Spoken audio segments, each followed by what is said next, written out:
আশায় ছিলাম যে আমাদের সদাশয় সরকার তথা অর্থ মন্ত্রণালয় আমাদের 15 তারিখের মধ্যে পে স্কেলের গেজেট প্রকাশ করবেন। আমরা কি দেখলাম? পে স্কেলের গেজেট প্রকাশ তো দূরের কথা, আমাদের যে ব্যানারে দাবি আদায়িত পরিষদের মঞ্চ থেকে কর্মচারীদের 18 লক্ষ কর্মচারীদের ন্যায্য অধিকারের জন্য যে টাইম ফ্রেম, যে সময় বেঁধে দেওয়া হয়েছিল, যদি অর্থ মন্ত্রণালয় থেকে সম্মানিত উপদেষ্টা মহোদয় আমাদের নেতৃবৃন্দকে ডাকতেন যে কাজের জন্য পে স্কেল একটি বড় কর্মযজ্ঞ, এই কাজের জন্য সময় লাগবে, নেতৃবৃন্দের সাথে আলোচনা করতেন, আমরা আলোচনায় বসতাম কিভাবে আমাদের নবম পে স্কেল বাস্তবায়িত হবে। আমাদের প্রজাতন্ত্র কর্মচারীরা ওই ধরনের একটা অনুষ্ঠান পেলে, মত বিনিময় সভা পেলে আমরা নীরব নিস্তব্ধ থাকতাম। আমরা প্রজাতন্ত্রের কর্মচারী, কোনোভাবে আমাদের বেতনের টাকা দিয়ে 10 থেকে 15 দিন চলে না। আমরা অর্থ উপদেষ্টা মহোদয়কে আমরা 15 তারিখের পরে 17 তারিখে সংবাদ সম্মেলনের মাধ্যমে আমাদের কর্মসূচি ঘোষণা করার কথা।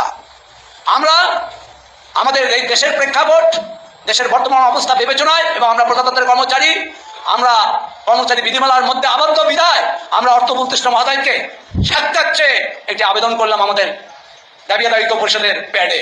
আমরা সেদিক থেকে আজ অবধি কোনো সাড়া পেলাম না। আমরা মাননীয় প্রধান উপদেষ্টা মহোদয়ের এখানে সাক্ষাৎ চেয়ে আবেদন দিয়েছি, স্মারকলিপি দিয়েছি, সেদিক থেকেও কোনো আমাদের পে স্কেল প্রাপ্তির বিষয়ে কোনো আহ্বান পেলাম না, কোনো সাড়া পেলাম না। আমাদের হান্নান ভাই, যারা সিনিয়র নেতৃত্ব দিয়েছেন, সেলিম ভাই, মান্নান, তারা কিন্তু রাষ্ট্রের কাছ থেকে মূল্যায়ন পেয়েছে। তারা যে তার ব্যাখ্যায় বলেছেন যে প্রেসিডেন্ট এরশাদ সাহেব আমাদেরকে উৎসব ভাতা দিয়েছেন, শান্তি বিনোদন ভাতা দিয়েছেন। সম্মানিত নেতৃবৃন্দ, আমরা আজকে আমাদের কর্মসূচি ঘোষণা হওয়ার কথা। আমরা এই অনাকাঙ্ক্ষিত ঘটনার জন্য আমরা প্রত্যাশিত ছিলাম না।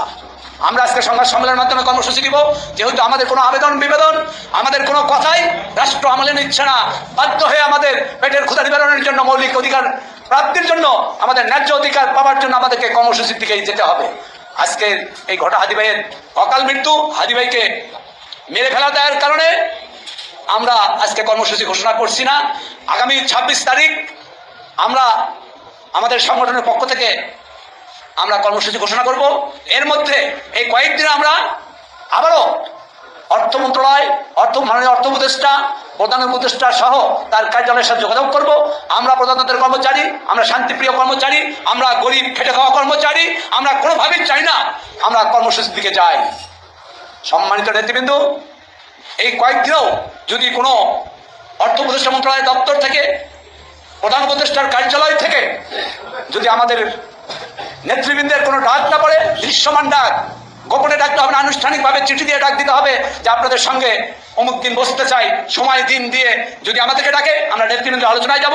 আলোচনার পরে ইনশাল্লাহ যদি আমাদের দাবির বিষয় রাষ্ট্রের পক্ষ থেকে কোনো ঘোষণা না আসে, আনুষ্ঠানিক ঘোষণা না আসে, আমরা ইনশাল্লাহ আগামী 26 তারিখ 18 লক্ষ কর্মচারীর জন্য আমাদের কর্মসূচি